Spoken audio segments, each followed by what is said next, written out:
Hi, this is Daniel from Wise Studios, and today I'll just be quickly showing you what's being worked on at the moment to upgrade the game.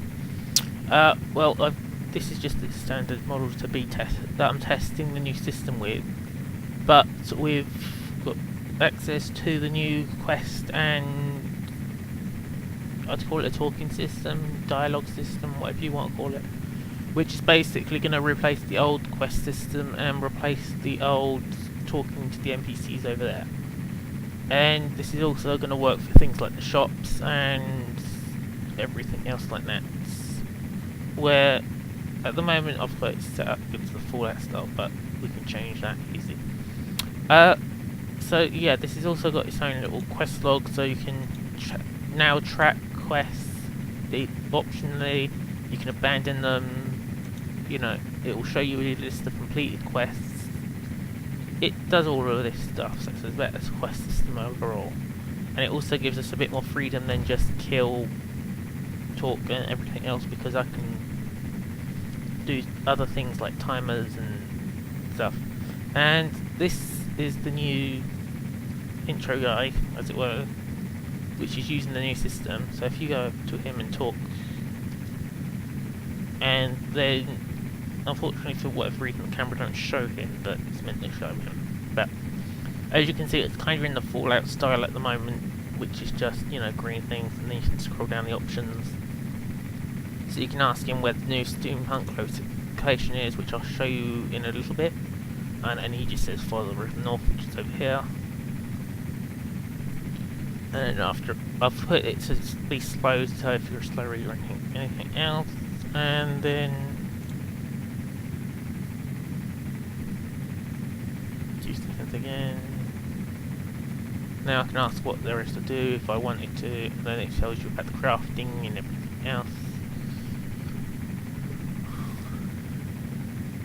And you can skip the dialogue by hitting escape, anything else, fine. Again, this is just, and I can also change it. We've got multiple styles, which I'll show you in the rest of this video, which is what I'll quickly change to now. Okay, I'll be right back after I've swapped the styles, and I'll keep switching them every so often, showing you again. And then I'll show you the other thing, which is the sort of moral choices that you can make later on, once I've got it more advanced. Like, it's in place now, but I just need to think up with the quests. Okay, be right back. Okay, and the first one I'm going to show is the Celtic theme, which looks kind of like this. Like, everything's going to be at the topish type area. Okay, when it gets to the option menu. So it's a bit hard to see because of the whole not on the background type thing, but you can see it's just a little list here, and it's kind of basic at the moment. But the advantage is we can swap these in and out and let the player have their choice of which one they want eventually, but that's again part later on. But yeah, this is the Celtic one. I'll be right back next. Okay, and then this is one called Circle, which is more of a fantasy style one, which basically you got this nice little bar at the bottom, and then when you get to the options, it's actually at the top here with little icons for each one.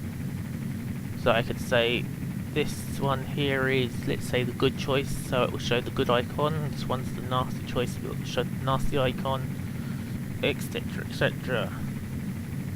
So, okay, next one I'll be back. Okay, and this one's the JRPG one, which is basically you can see an icon of the person here, although I haven't made one I haven't got an art person, so I don't have the icons yet. But it's just sort of a basic blue on white, you know, basic one. There is a second type of style which is slightly more interesting looking, I say, but I'll do that one right now. Okay, this is the second JRPG theme, which is sort of a grey and yellow sort of colour. And again, it's similar to the other one, except for you don't have the icon of the person. I'll show you the next one now. This next theme is a cinematic-y sort of letterbox theme, so as you can see the writing's at the top, and then you'd have the person in the middle like this, just talking, and then you got your options down at the bottom here. Okay, next one. Okay, this next one is a sci-fi themed sort of one, where it's more... Oh yeah, and it comes with everything, and then as you see, it's just sort of basic one. There's two more left, which is in the theme of what was it? Mass Effect. That was it. I'll show you them now, and then I will just finish explaining about this new system and show you off the new town. Okay, and be right back. Okay, and then this is the first one of the two, which as you can see, it's a basic wheel type system like Mass Effect and other games like that. So you can just use the selector wheels like this, and then there's obviously with more choices you get different wheel segments and everything. Yeah, now I'll quickly show the last one before explaining the system overall and how you can do it and everything else. Right. Okay, and here's the last one. Similar to the first one, except for the circle is slightly more of a button shape and slightly bigger. So it's good for if you're having like longer text. Okay, that's everything for this little section. I'll be right back where I'll go into the flycam mode so you can see around the town faster. Right, 1 second. Okay, and right, this is just a quick flycam version to explain where the new town is and also what's happening with the dialogue system and everything. So, as I previously think I said, you can change these things at runtime easily, so I can just have an options menu where you can change it all. This is the steampunk town that's been added, although it's not quite finished, because the tracks aren't connected up completely, and there's no villagers, there's no shops, there's no resources, there's nothing here. So that's just a quick flyby of it. But yeah, with the dialogue system, it can be fully voice acted, it can be fully animated, so eventually I can make it so it's going to be fully voice acted and everyone will talk and, you know, it'll show off everything sort of thing. And the other thing I can do on the dialogue system is the moral choices. So let's say I'll show you in the quest demo, which I'll do in a second, where you can do the moral choices, and also there will be trigger events which can help. And I'll just show you that now. But yeah, that's pretty much just the town, there's nothing much added. I've also worked out, just recently on Desura, that their latest version I thought I put up was working. Turns out it's not working properly, and it's the old one where we had the interface issues, but that will be fixed hopefully later today or over the next few days, because I've got to do a new build of everything, upload it, make sure all the links are correct, then upload everything else, and then Desura's got to check it, so that's another few days. But yeah, okay, I'll show you the quest system quickly, and then I can show you the tracker and everything working. Alright, be right back. Hey, right, this is just going to quickly show you the sort of moral system that's going to be put in place eventually, and well, it's in the actual system, but I haven't put it in any of my quests just yet. But it will mean eventually that you can be evil or good, whether you want to do it, whatever. I'm going to purposely be evil on this one to show off the evil side of things, so it will show you the difference. So, blah blah blah, we have a problem. What's the problem? Emperor's in the hangar. Open the airlocks to take him out. There's 100 civilians, blah blah blah. Collateral damage, open it. Now, the evil choice, as you can see, is in red. And when I click it, it will quickly do a emergency sort of command prompt, as it were. Trigger event, whatever you want to call it. Just over here to do an optional punch him to make sure he does what it says. Like that. And that shuts him up basically. and then you can go and you can't mind it, it's not right. And then those two options just exit in. So then you look at the body, search it, we found the password to the terminal, go to the terminal, log in, passwords, log in. Now there's two options still, because you still haven't committed to any of the evil things. You can either lock it on this version, so it will mean we can capture him safely, all the civilians will be fine, or you can open it, killing all the civilians plus the Emperor. So we'll open it, which is the most evil thing you can do. Verify all people are confirmed. Yep. Murder him. And now all of the people on board that are dead on that side, so... And now he's like, I can't believe you killed all these people, and then no matter what you say, it will just end the quest. Okay, that's everything. And I'll next show the quest system, which shows the tracking, the abandoning option, and all the other little bits. And if I remember, the Yuma system, which is the updated player creation system that we're going to have eventually. Right, bye for now. Okay, and I'm back with quests. So again, I'll just quickly do this. This one's a quick talk to the person, then come back, sort of thing. This one is find an item and then come back. This one's just a simple kill quest. So obviously I can go to the quest log and then there's a track option, and you can also abandon it, and if you abandon it, then it's off, and then I can ask him again. So as you can see, it's pretty much okay.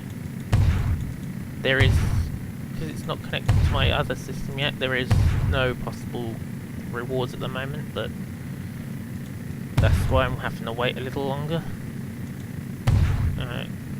As you can see, it's tracking the number at the top right, so this is the quest and then how many is left.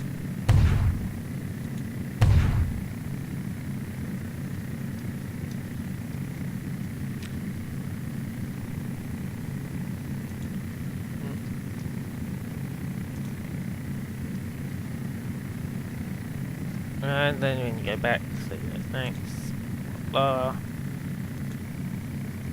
And then if you talk to them, they just say something else. So.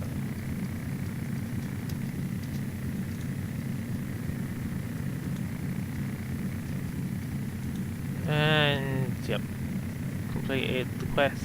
And then if you look on the quest logs, there's now no more active quests. And then you complete one, you've got all of them that you've just done. So as you can see, it's a basic sort of one, although it will eventually be tweaked. So for instance, there'll be a drop down list instead of just having one massively long list of quests when it reaches the point of 100 plus quests. Yeah, and eventually there will be rewards for completing certain quests and things once it's linked into the system that we've currently got, although that needs to be upgraded anyway. But as you can see, it's sort of the basic system. Okay, thanks for listening. I'll put links in the description where you can find the game and pre-order it, and I will try to get the fix for the current version on Desura done and put out by tonight. So it'll be hopefully done by the middle of the week in terms of Desura releasing it. Right, and bye. One thing I forgot before I go is the new interface for the Yuma system that is being worked on for integration into the game. It's not going to probably be put in for a little while because I don't have funding to right now for hiring a coder to mix this and the current RPG system we've got in place. But as you can see, it's now more user friendly, so let's say, you know, you click a mouse. It's got a slightly slower loading time because I'm only using Unity Basic rather than Pro.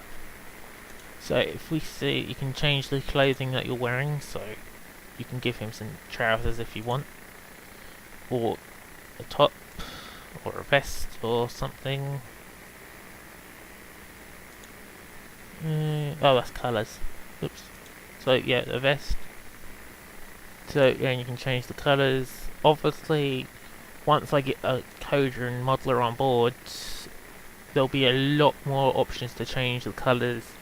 There'll be a lot more hairstyles. There'll be a lot better. It'll be faster because we'll hopefully have Pro.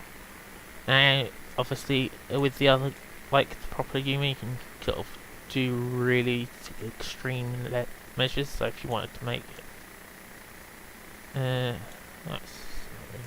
So you can have giant hands on tiny arms, or tiny arms on.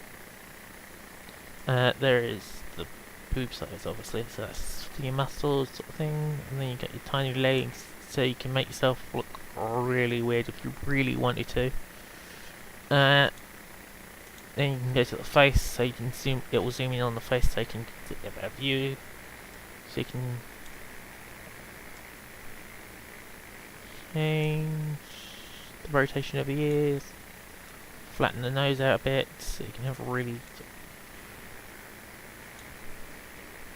change your lip size, nose size, so you can make a really big sort of head. Change how big you want your eyes. So if you're going for maybe like an anime sort of look, then you might want the bigger sort of size eyes. Curve of the nose, chin size.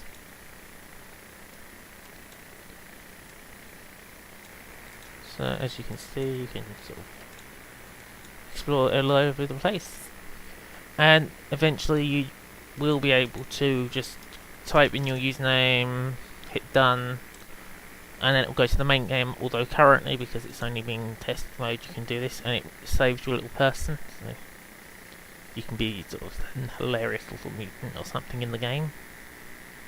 And once the other races get involved, there will be other options available for certain races, like for the Windwalkers, there'll be the wing sizes. For, you know, the Atlantean people, it'll be, you know, different type of hairstyles. Do you want sort of a hard coral for your hair, or do you want more of a soft coral, or do you want it to be sort of, I'm going to call it squid-like, where it's basically just fluid-filled sacs, and, you know, things like that.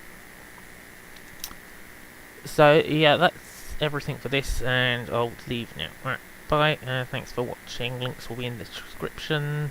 Bye.